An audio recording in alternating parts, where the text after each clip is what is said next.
এই সরকারের পদত্যাগ চাই, আসলে কেন, মানে এই সরকারের পদত্যাগটা কেন চাইছেন?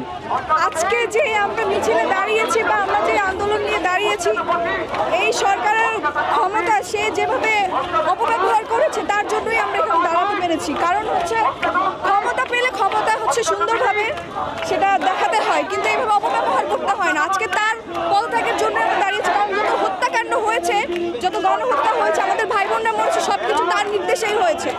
পুলিশ হচ্ছে সরকারের চামচা। পুলিশকে সে যেভাবে নির্দেশ দিয়েছে, র্যাবকে সে যেভাবে নির্দেশ দিয়েছে, ছাত্রলীগকে সে যেভাবে নির্দেশ দিয়েছে, তারা তাদের মতোই কাজ করেছে। সরকারের কারণেই এসব হয়েছে। তো এই সরকার আমরা চাই না।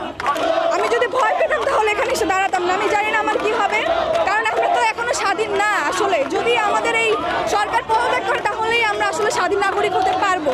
আমরা এখনো এই দেশে স্বাধীন না। স্বাধীনতা শুধু 1971 সালে এসেছে শেখ পরিবারের জন্য, আমাদের জন্য না। কারণ আমরা এখনো বাক স্বাধীনতা পাই নাই, আমরা কথাই বলতে পারি না। কথা বলতে গেলে আমাদের ভয় পেতে হয়, আমাদের ভাবতে হয় যে আমাদের বাসায় যাওয়ার পর আমাদের কি অবস্থান হতে পারে, আমাদের ফ্যামিলির কি অবস্থান হতে পারে। এখন আর কেউ ভয় পায় না। সবাই বলছে যে কোটা সংস্কার আন্দোলন শুরু হয়ে এখন আন্দোলনটা চলে গেল অন্যদিকে। এতদিন তো এটা ছিল না, বা এতদিন তো এগুলো নিয়ে মানুষ নামেনি, আজকে কেন?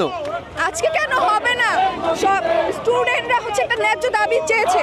সেই ন্যায্য দাবি যদি সঠিকভাবে সঠিক সময় মানা হতো তাহলে আজকে এতগুলো হত্যাকাণ্ড হতো না, আর এতগুলো মানুষ এভাবে রাস্তায় নেমে তার পদত্যাগ হতো না। সে নিজের জন্য নিজেই দায়ী, এই পদত্যাগের